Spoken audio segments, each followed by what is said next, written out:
And now we want to bring in our political roundtable. Today we have Mark Rountree, Republican strategist and pollster. He's also the founder of Landmark Communications, and Kyle Gomez, Leineweber, Director of Public Policy and Advocacy at GALEO, which works to promote Latino political causes. Gentlemen, you're both returning panelists. Thank you so much for being here. President Trump moving quick to dismantle the federal DEI apparatus, some might call it. He campaigned on issues like this. Does he have a mandate to carry out the policies that he's advancing in his first days, or do you agree with Gerald Griggs that this is an overstep? Well, I haven't seen any evidence that shows that a wide swath of voters made their decision based off of DEI policies. We're certainly concerned about these actions because we want to see in our federal government and in our agencies and in socioeconomic outcomes and access to housing something that's reflective of the American people, which, you know, we're a diverse community, and so we're concerned about the effects that these executive orders will have. Now, Mark, I know you are in Washington for the inauguration. Yes. I'm sure, were listening to President Trump's inaugural address. You heard him talk about a colorblind and merit-based society. When you heard him say that, what went through your mind?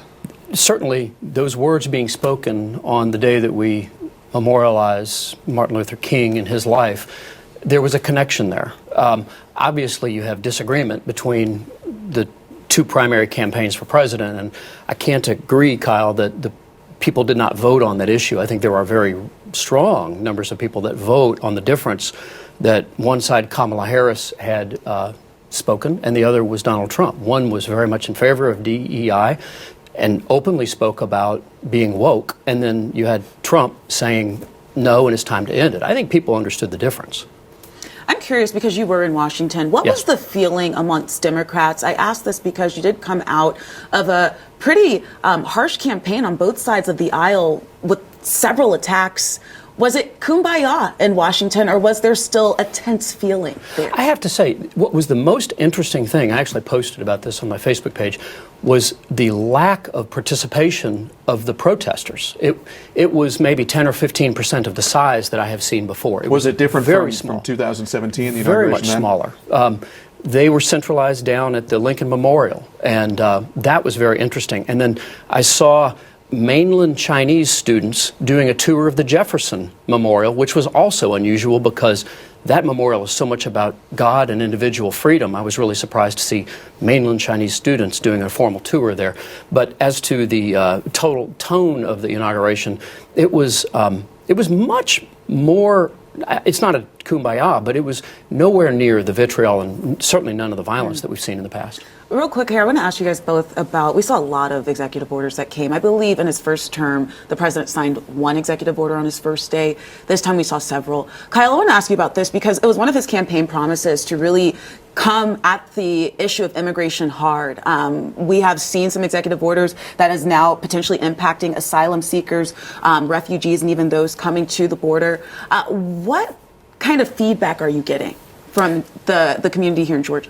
Absolutely. I mean, look, our voters, Latino voters, and I think voters more broadly in Georgia, obviously want to see immigration reform. But, you know, certainly our community has a nuanced view of that. We want to see the government protect our national security, obviously, while also, embracing ideas of a legal pathway to citizenship. And some of our concerns with these executive orders, making it harder to obtain asylum, making it harder for refugees to enter this country, is that it actually, if you talk to immigration attorneys, a lot of them will tell you is that these types of measures actually encourage illegal border crossings because it makes it more difficult to go through the right way, and people in desperate who have desperate lives or in moments of crisis will take risks that we don't want them to take. So we have a number of concerns about, our community has a number of concerns about these executive orders already. Yeah, we're going to take a pause right here, gentlemen, and bring you back in on the other side of the break. We'll be right back. All right, welcome back in. Panel is joining us. Mark, I want to just give you 20 seconds to respond to the immigration issue that's happening right now. We've had 1,000 people or more already deported, or since Trump took office, that the deportation process is underway and they've been stopped and arrested. So I think that is a major difference, and that's it's kind of a black eye to the Biden administration, which was basically arguing this couldn't be done. 2026 is around the corner. Keisha Lance Bottoms, former Atlanta mayor, is rumored to be looking at it among a slew of other candidates announced or potentially announcing. Kyle, first to you, who are you watching for to announce in 2026? Well, obviously, Mayor Bottoms is someone to watch, but I certainly don't think anyone has a glide path on the Democratic side. We're looking at folks like Senator Jason Esteves. We're looking at, we've even heard rumor of Jason Carter potentially throwing his hat into the ring. So there are a number of potential candidates on the Democratic side who we could see run for governor in 2026. Mark, who are the heavy hitters on the Republican side? Quickly. Lieutenant Governor Burt Jones is probably the front runner if he gets into the race. Obviously, Attorney General Chris Carr and potentially Secretary of State Raffensperger, and potentially only Buddy Carter, the congressman from Savannah. As far as Keisha Lance Bottoms, I find it very strange that she wants to go back into an executive role, given that it didn't work out so well when she was the mayor of Atlanta. She had poor relations with the city council, and I just don't think, I think a lot of people are going to question why she wants to do this. I think that's going to be depending on who you ask, though, too. Yes, no doubt. How you she asked did. me.